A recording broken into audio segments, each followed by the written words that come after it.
Alhamdulillah wassalatu wassalamu ala rasulillahi wa ala alihi wa sahbihi wa man tabi'ahum bi ihsanin ila yaumidin amma ba'd. Kaum muslimin dan muslimah rahimani wa rahimakumullah. Kembali kita lanjutkan membaca dan mentalaah buku Akhta'un fi Adabil Muhadatsati wal Mujalasati. Selanjutnya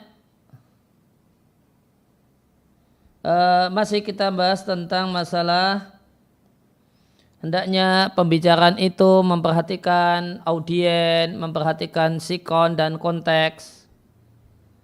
Maka jika dalam berbicara, dalam ngobrol itu demikian, maka lebih-lebih lagi dalam ceramah dan dalam pidato.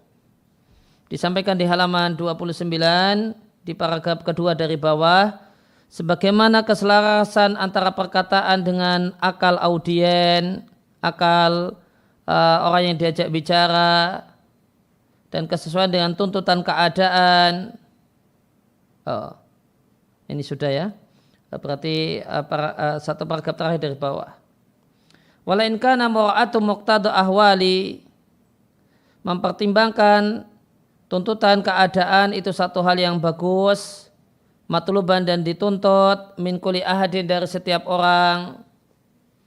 Falahwa, maka dia untuk seorang penceramah, seorang orator saat dia menyampaikan ceramah lebih-lebih lagi aula wa ahra, lebih utama dan lebih layak.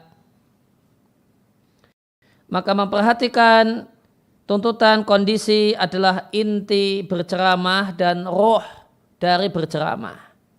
Penceramah yang baik itu dia tahu audiennya siapa dan kalimat apa yang cocok untuk audiennya. Itu inti ceramah yang bagus. Falikuli maqamim maqal, karena setiap suasana itu punya kalimat yang tepat. Kemudian setiap kondisi audien itu punya perkataan yang tepat. Walikuli jama'atin minan nasi lisanun tukhatabu bihi, dan setiap kelompok manusia itu punya lisan, punya perkataan yang cocoknya dia diajak bicara, diajak komunikasi dengannya. Fal aghniya, misalnya audiennya orang-orang kaya. Yarda kubara'uhum, maka pembesar-pembesar orang kaya, orang-orang yang kaya raya, ya, itu hanya menyukai nau'un minal kalam, satu jenis perkataan, ya, layak tadihi maqamul khutbati, yang itu tidak menjadi tuntutan posisi satu ceramah, liman laisu, untuk orang-orang yang tidak seperti itu. Ya, maka mereka orang-orang kaya pengen bahasa-bahasa yang cocok untuk mereka. Kalau bahasa-bahasa tersebut tidak cocok untuk mereka, cocoknya untuk yang lain, mereka nggak cocok. Orang-orang kaya ini tidak cocok. Kalau audiennya ulama, maka yang menarik bagi ulama adalah sanjungan yang baik, perkataan yang menyenangkan. Ya, di sana ada kalimat-kalimat menunjukkan penghormatan dan penghormatan. Ya, itu di satu sisi, di sisi yang lain perkataan yang disampaikan manakala audiennya adalah para ulama adalah kalimat-kalimat yang aqraba ilal umqi, yang lebih dekat pada kalimat yang dalam. Kalimatnya tergolong kalimat-kalimat yang mendalam kualitasnya. Wasalamah, dan kalimatnya kalimat yang selamat dari kesalahan. Kesalahan berbahasa itu sudah jadi masalah bagi mereka. Mereka ini orang-orang pintar. Salah ngomong, ini jadi masalah. Kurang tepat bahasanya, itu jadi kritikan. Liyastar intibahahum, supaya bisa menarik perhatian mereka. Kemudian kalau audiennya itu tsumma innal jama'ata atsairata. Jamaah yang kumpulan orang yang menggebu-gebu. Maka atau yang diajak ngomong itu adalah orang yang dalam kondisi emosional. Maka tukhatabu diajak bicara dengan ungkapan-ungkapan yang tenang, litakuna bardan wasalama, supaya jadi dingin dan keselamatan pada hati. Ini emosi, jamaahnya jamaah emosi. Maka yang ceramah adalah kemudian gimana menurunkan emosi mereka. Nah, kalimat tentu ada kalimat-kalimat yang cocok untuk menurunkan emosi. Ada bukan kalimat-kalimat yang malah bikin mereka tambah marah. Nah, kemudian sedangkan jika kelompok manusia tersebut adalah khanisah. Khanisah kalau di kamus ya artinya tersembunyi, orangnya dingin gitu mungkin ya. Maka tukhatabu diajak bicara bi ibaratnya dengan ungkapan-ungkapan yang membangkitkan lihamiyah.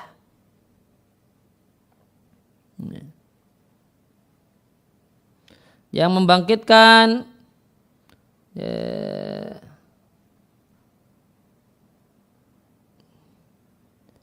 kalau hamiyah biasanya kefanatikan. Tapi ini kok sepertinya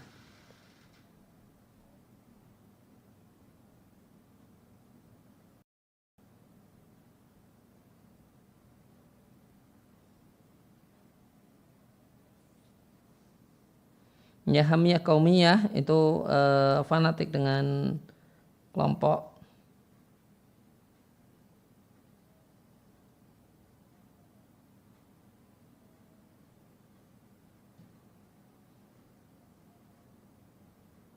Fanatisme. Jadi mungkin karena ini kelompoknya adalah orang-orang yang dingin, dalam pengertian tidak punya cemburu, tidak punya emosi, maka dibangkitkan semangatnya untuk melakukan pembelaan, mungkin demikian kurang lebih hamiyah pembelaan. Muqidhah yang membangunkan lihimmah semangat, hafizah mendorong lil azimah tekad. Jadi kalau hafizah itu menghafal, kalau hafizah itu artinya pendorong. Kemudian kalau kelompok orang yang dihadapi adalah orang-orang yang syatat, jauh, raqibat ra'saha. Ya, terjemah latarlaknya dia mengendarai kepalanya sendiri. Nah, wallahu a'lam mungkin makna yang diinginkan adalah sekelompok orang yang sesuka hatinya, semau-maunya. Maka dia diajak bicara dengan ungkapan-ungkapan yang mengandung kuwatul azmi, tekad yang kuat, cahaya kebenaran, ada padanya ir'at, menggelegarnya orang yang memberikan peringatan, yaqdhah, bangunnya al-mungkid, orang yang mau menyelamatkan, namun di sisi yang lain ada spirit kasih sayang, husnil ithar, kemudian mengutamakan orang lain dengan baik, supaya terkumpul dalam ceramah yang disampaikan pada orang semacam ini, terkumpul antara at-tarhib, menakut-nakuti, wat-tarhib, dan memotivasi. Ma'asayfin niqmah, di samping ada pedang hukuman, juga ada raihan rahmah, wanginya kasih sayang. Lidzalika, oleh karena itu wajib bagi seorang al-khatib, seorang penceramah, ayakuna qadiran, hendaklah dia memiliki kemampuan untuk memahami keadaan al-jamaah, keadaan jamaah yang menjadi audiennya, dan apa yang menjadi tuntutan keadaan jamaah audien. Wal ityan, lantas menyampaikan gaya bahasa yang cocok bagi jamaah tersebut supaya bisa sampai pada titik at-ta'thir fiha, memberikan pengaruh pada jamaah yang jadi audien.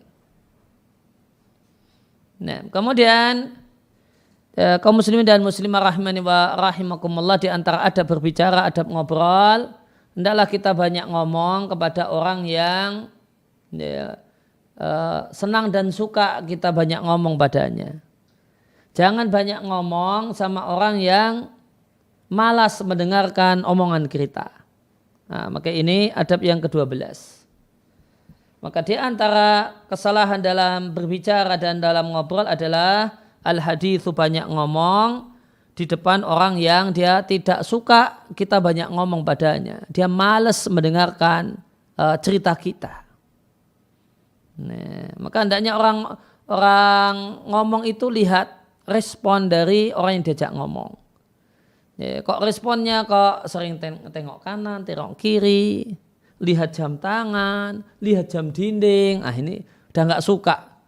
Nah, dia sudah nggak suka dengar kita ngomong. Nah, maka segera cari titik kemudian selesai gitu. Jangan masa bodoh. Ini yang dijak ngomong itu sudah geser pantat ke kiri, ke kanan, bolak-balik lihat jam tangan, masih saja asik ngomong. Nah, ini tidak tepat. Ini sikap yang tidak tepat dalam berbicara dan dalam ngobrol. Fatajidu, Anda jumpai ada orang yang qad marada alal qihah wasahula alai al-hawan. Al-hawan kehinaan, mudah baginya kehinaan.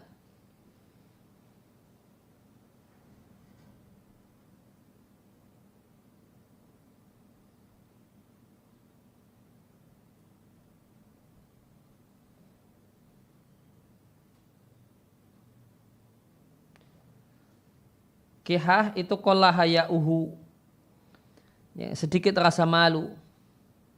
Maroda ya kurang lebih terjemah bebasnya keterlaluan, kebangetan gitu. Ya, jawazal hadda, melampaui batas. Nah, keterlaluan. Maka ada orang yang keterlaluan, nggak punya rasa malu, enjoy saja dia dalam posisi yang hina gitu. Maka Anda lihat orang ini memberikan dirinya untuk banyak orang, dia tampil ngomong di berbagai macam forum, padahal mereka orang yang diajak bicara ini anhu lahun. Ya, itu ya, main-main, lalai dari perkataannya. Walahu mustathqilun, dan merasa tidak nyaman dengan orang yang ngomong ini. Wali hadithihi ghairu raghibin, dan tidak minat dengan omongan orang ini. Sebagian orang nekat aja masa bodoh karena tidak punya rasa malu.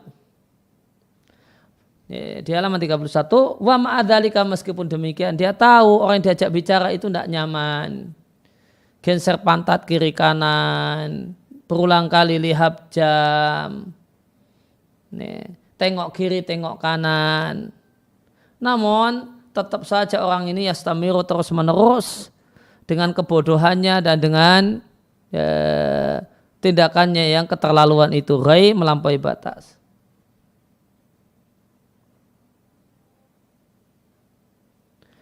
Tindakan semacam ini tidak sepatutnya dan tidaklah bagus dilakukan oleh orang yang punya kehormatan. Orang yang punya kehormatan tidak seperti ini. Al-Mutarrif Ibn Sikhir, seorang ulama tabi'in, mengatakan, la tut'im ta'amaka man la yastahihi. Jangan engkau berikan makananmu kepada orang yang tidak minat dengan makananmu. Yuridu, yang diinginkan Mutarrif dengan perkataan ini, la tuqbil, jangan berikan wajahmu kepada orang yang tidak mau memberikan wajahnya kepadamu. Dia tidak mau memberikan wajahnya kepadamu, artinya dia tidak perhatian, dia tidak minat. Maka jangan kau paksakan memberikan wajahmu kepadanya.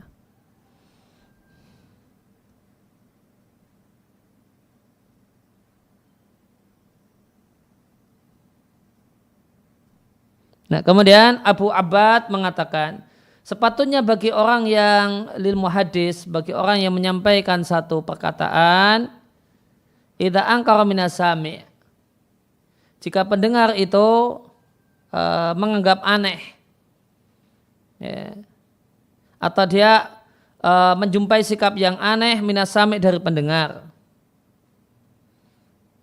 ayastafhimahu an makna hadithihi, maka sepatutnya baginya adalah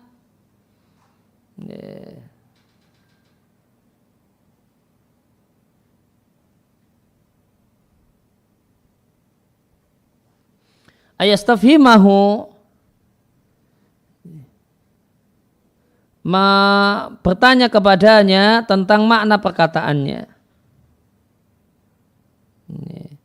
Fa in wajadahu qad akhlasa lahu ala istima'a, kemudian jika dia jumpai bahasanya pendengar dan audien telah tulus mendengarkan padanya, atamalawul hadisa, maka dia selesaikan perkataannya.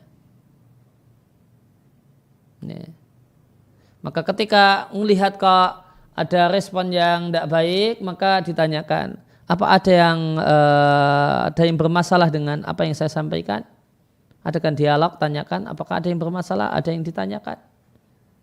Nah, kemudian jika diperhatikan bahasanya pendengar penyimak itu betul-betul serius mendengar dan menyimak, maka dia selesaikan apa yang ingin dia sampaikan. Namun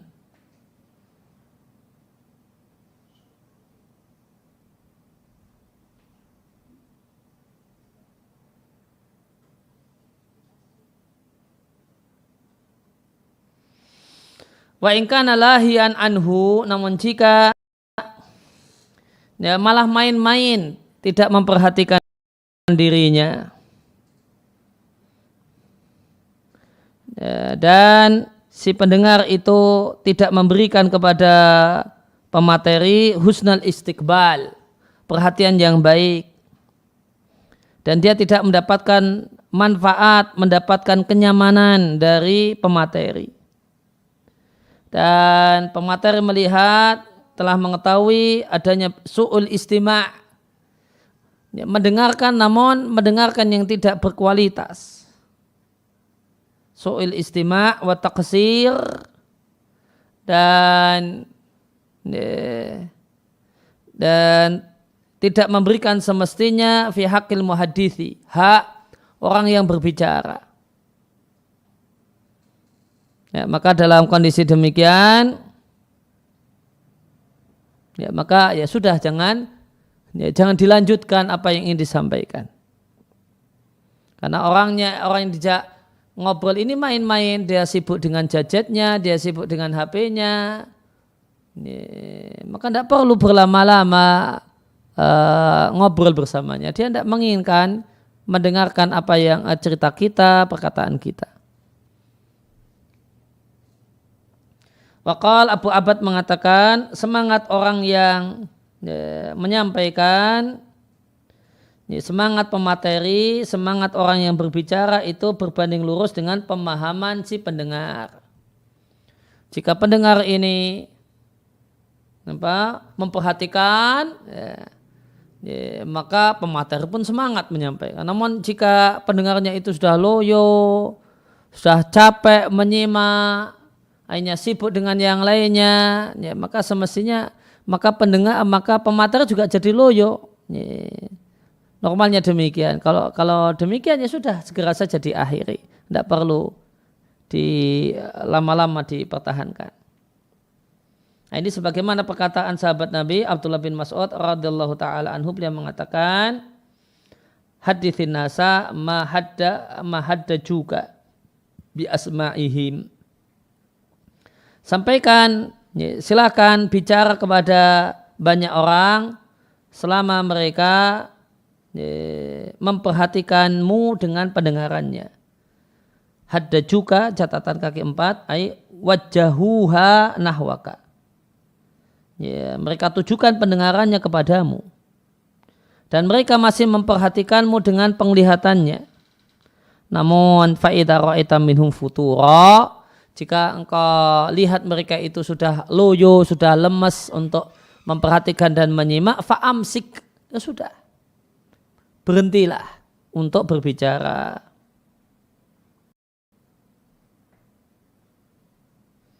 Al-Baihani mengatakan, wa idza ra'aita min jalisika al-i'rada angka, jika engkau lihat kawan dudukmu itu sudah tidak peduli denganmu, atau dia sibuk dengan perkara yang lain, sibuk dengan gadgetnya, sibuk lihat jam dinding, fala tukallimhu, maka jangan berbicara kepadanya. Jangan paksa, jangan bebani dia untuk tetap mendengarkan dirimu. Segera tutup pembicaraan. Sudah berhenti ngomong.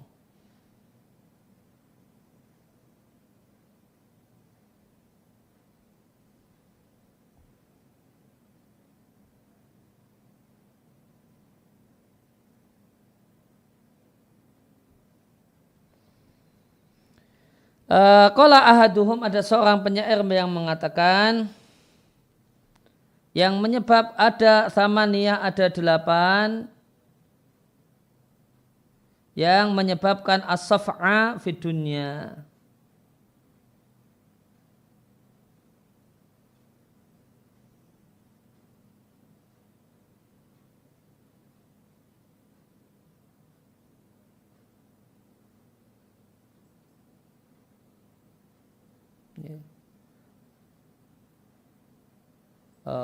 Tempeleng ya. Ada 8 hal yang menyebabkan orang itu ditempeleng. Lalau ma fi wahidin minhum idza sufi'a, tidak ada celaan, maksudnya dimaklumi. Fi wahidin minhum, salah satu dari 8 orang ini maklum jika dia ditempeleng orang. Apa itu? Di halaman 32. Tsumma minhum, kemudian si penyair menyebutkan salah satu dari 8 orang tadi.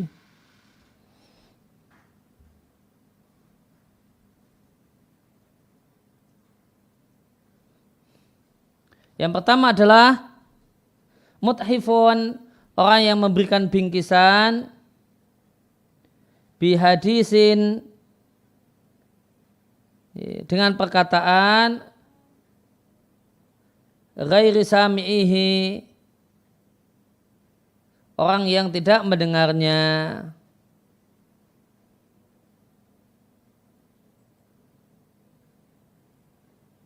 Wa dakhilan fi hadis isnaini, dan masuk dalam obrolan 2 orang, mundafi'an, dengan terdorong, artinya dengan cepat-cepat.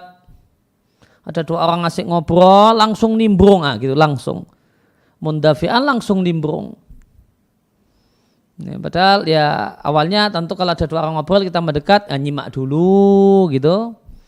Setelah tahu topiknya apa, kemudian ikut ngobrol dikit-dikit, habis itu baru ikut ngobrol asik. Langsung tiba-tiba nimbrung, ini bikin jengkel orang. Nah, di antara hal yang bikin jengkel tadi diungkapkan dengan orangnya itu kalau ditempeleng itu tidak apa-apa, adalah orang yang muthifun, memberikan bingkisan, namun bingkisannya adalah perkataan ghairi sami'ihi, dalam konteks yang sedang kita bahas, yang tidak didengarkan oleh orang yang mendengarkannya. Namun tidaklah termasuk dalam hal ini, ya, tidaklah termasuk hal yang tercela karena bikin jengkel. Ya, tidaklah termasuk tercela karena bikin jengkel orang yang mendengar. Kebencian orang-orang fasik, penggemar dosa, dengan perkataan seorang da'i atau perkataan orang yang melakukan amar ma'ruf nahi mungkar. Lebih-lebih lagi jika si da'i ini telah menyampaikan dengan lembut dan dengan bijak. Karena yang salah laisa fihi, bukan da'inya, innama huwa fihim, namun orangnya yang jengkel mendengar nasihat-nasihat si da'i.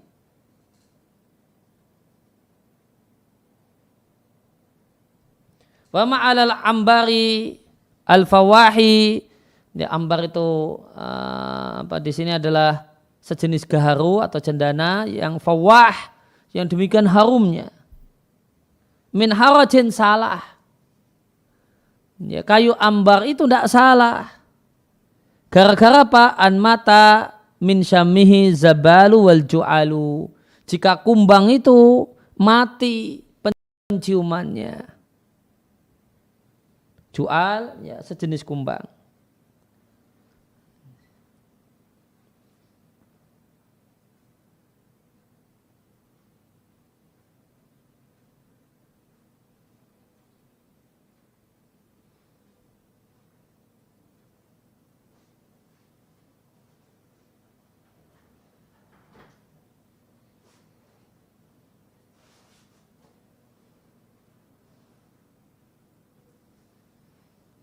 Ya, ambar itu bisa ikan, jenis ikan.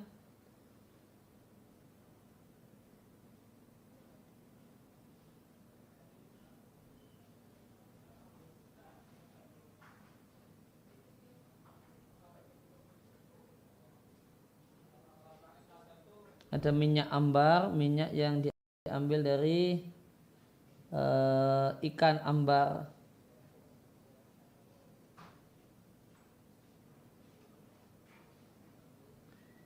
Nau'un natibin ma'rufun, ya, parfum, satu jenis parfum.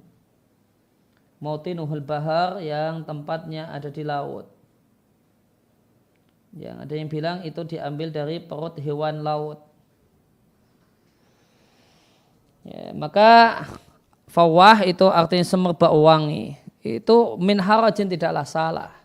Parfum ambar tidaklah salah jika mati penciuman. Siapa yang mati penciuman? Az-zabal wal ju'al.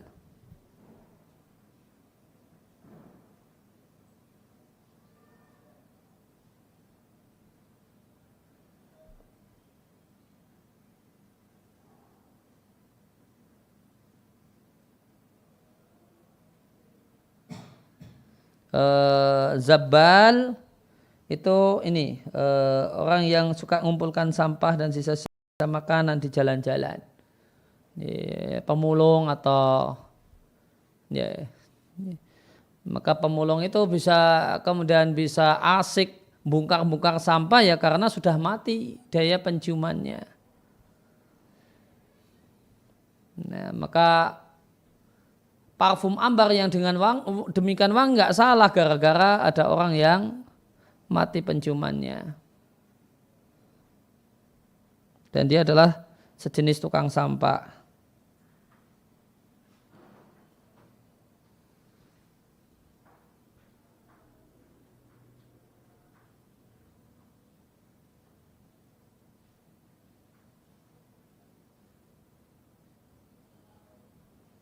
Nah.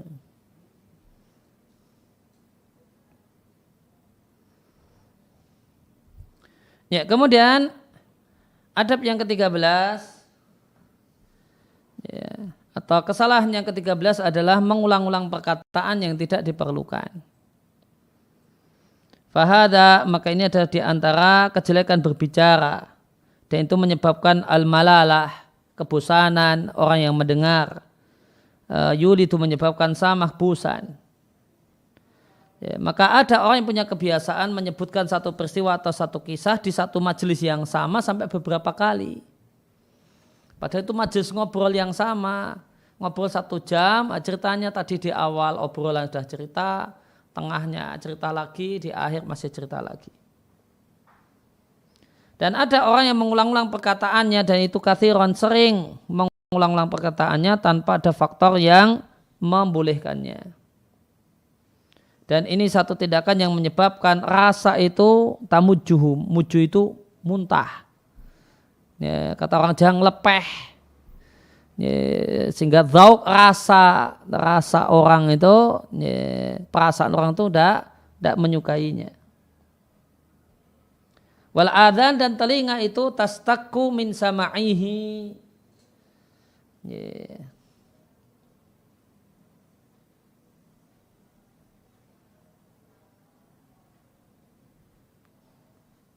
Ada istakka.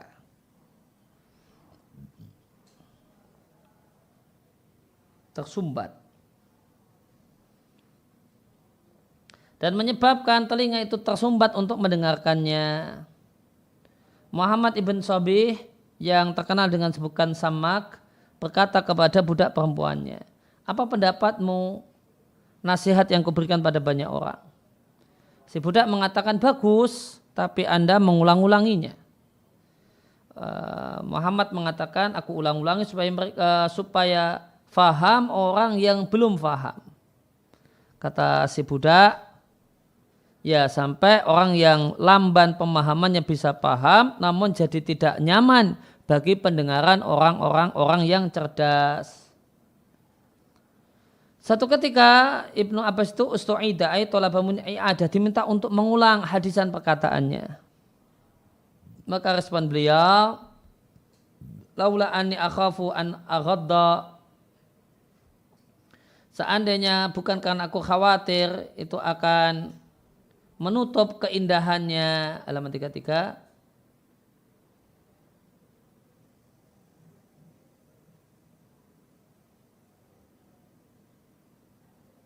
Dan aku kemudian ariqu min ma'ihi, menumpahkan airnya, air keindahannya, wa ukhliku, dan aku membuat usang min jidatihi, kebaharuannya, niscaya akan aku ulangi. Non karena mengulangi itu menyebabkan perkataan yang indah tadi tidak lagi indah, maka tidak saya ulangi.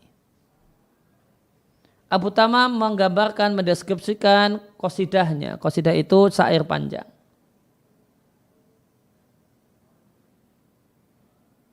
Munazzahun anisarqil muwara, tersucikan dari pencuri yang ditutupi. Makromaton atau mukaramaton, dimuliakan. Anil makna al-mu'adi, pesan yang diulang.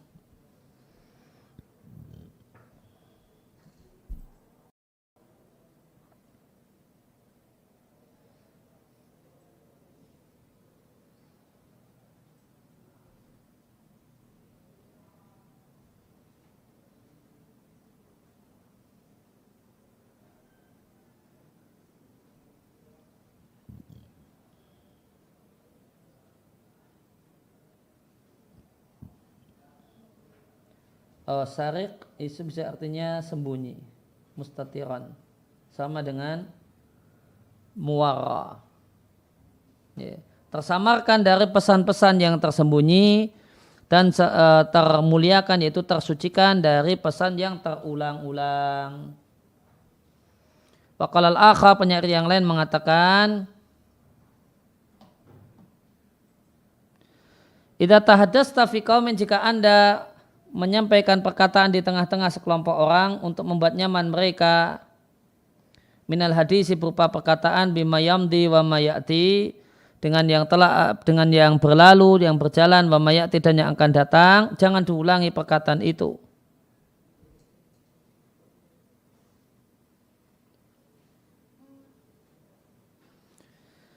Karena inna taba'ahum, sesungguhnya karakter mereka, muakalon, tergantung, bil mu'adatil mu'adati,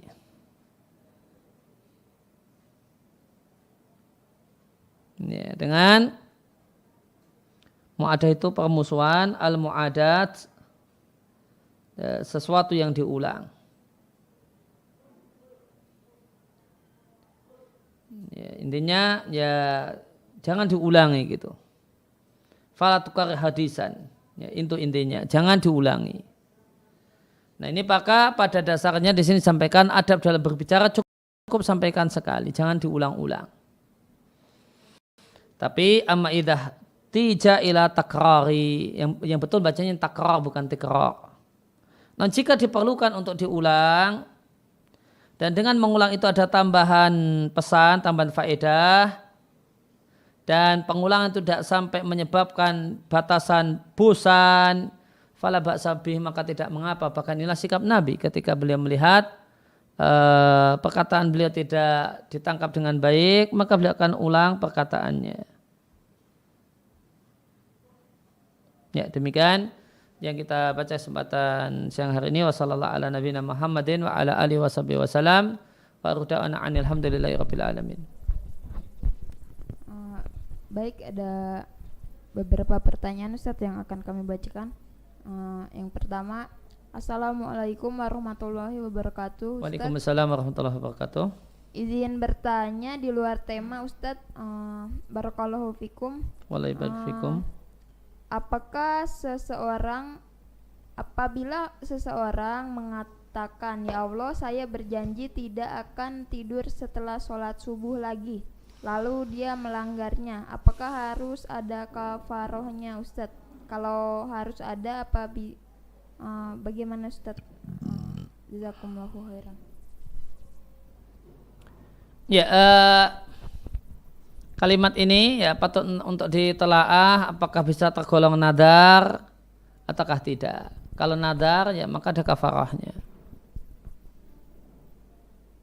Tapi jika itu maknanya adalah pernyataan tekad yang kuat diadukan kepada Allah dan disampaikan kepada Allah, maka melanggarnya tidak menyebabkan kafarah nadar, dan kemungkinan yang lebih mendekati adalah kemungkinan ini, yaitu itu sekedar perkataan yang ditegaskan, disampaikan dan ingin disampaikan di hadapan Allah, sehingga jika dilanggar tidak perlu ada kafarah. Baik, pertanyaan selanjutnya, misalkan saya pernah mendapatkan hadiah dari perlombaan yang tidak disyariatkan, namun saat itu belum tahu tentang hukumnya Ustadz, apakah barang tersebut haram untuk digunakan? Insya Allah tidak haram kalau memang betul-betul tidak tahu. Baik, pertanyaan selanjutnya. Assalamualaikum warahmatullahi wabarakatuh. Waalaikumsalam warahmatullahi wabarakatuh. Ustadz, misalkan saya pernah tidak memenuhi syarat atau rukun sholat dan wudhu, saya tidak sempurna karena kurang ilmu, apakah saya harus mengqadha sholat-sholat tersebut Ustadz, atau bagaimana cara taubat dari dosa ini Ustadz? Jazakumullahu khairan. Ya, pengetahuan tentang sholat itu fardu ain. Orang tidak boleh tidak tahu. Oleh karena itu ketidaktahuan adalah sebuah keteledoran. Ya, oleh karena itu saya sarankan untuk diqadha sholat-sholat yang bisa dipastikan tidak sah karena keteledoran dalam belajar ini. Ya, demikian. Subhanakallahumma bihamdika asyhadu an la ilaha illa anta astaghfiruka wa atubu ilaik.